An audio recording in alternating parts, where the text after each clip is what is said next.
Much of our concept of home ownership in the American dream, especially the suburbs, comes from the 1950s post-war world in which many of today's aging baby boomers grew up. It was a beautiful and sunny day, and the kids were all excited. This film was made to promote the new suburban town of St. Anne, Missouri, and it portrays a couple leaving their city apartment in search of, well, the narrator makes that clear.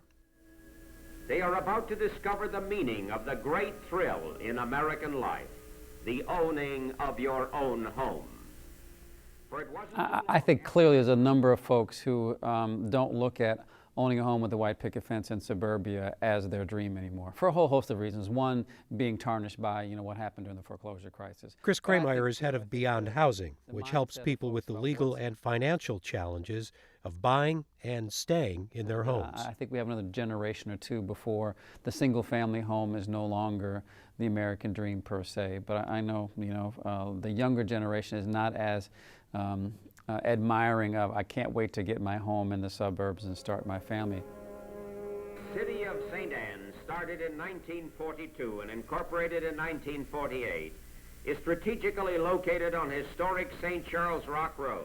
This might look like urban sprawl, but it wasn't really. When Charles Vatterott started building these houses in the 1940s, there was population growth in the metro area and a housing shortage in the city.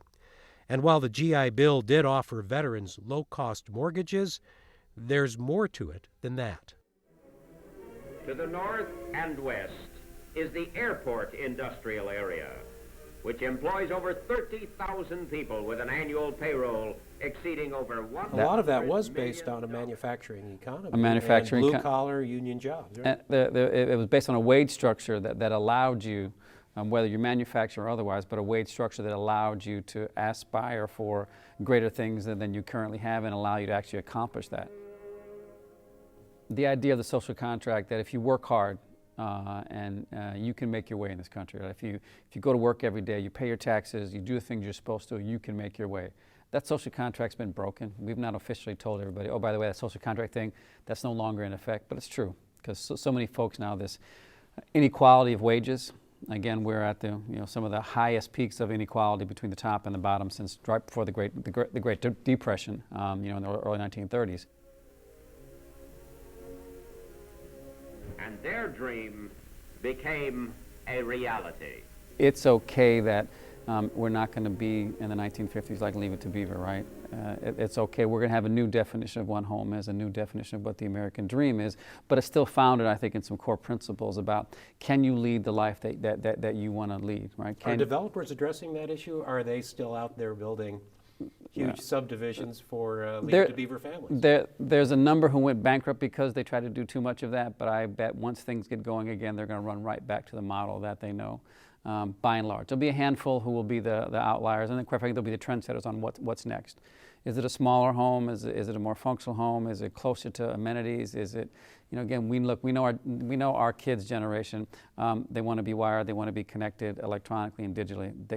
They care less about where their front yard and backyard is, right? They may enjoy the 3 drive-in theaters. Everything will always evolve and change over time, right? And that doesn't have to be a bad thing. It's just the way the world will slowly evolve. It won't be quick, and clearly in St. Louis we'll be slower than most. We won't follow the trends immediately because that's just not what we do. That are built to be homes for the average American family. Your boys and girls and my boys and girls growing up into healthy and vital manhood and womanhood as the citizens of tomorrow.